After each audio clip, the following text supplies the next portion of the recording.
M आज बनावा chicken pakora. पहला चिकेन के एंता नहीं जीवे तो पेस्ट बनावे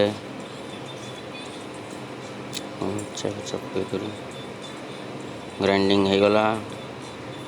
अबे चिकेन के एंता सब पूरा सब मिसे देवे अरारोट गुंड चावल गुंड बाटला लुण हल्दी थी सब मिसे करी पेस्ट करवे। एंता तेल के गरम करवा लगी कड़ाई बसावे स्टाइल टी प्याज काटी देवे। मुझे एंता काटुछे तेल गरम हो गलान चिकेन पकड़ा पड़वा। चिकेन पकड़ा तेल थी फ्राई करा होचे।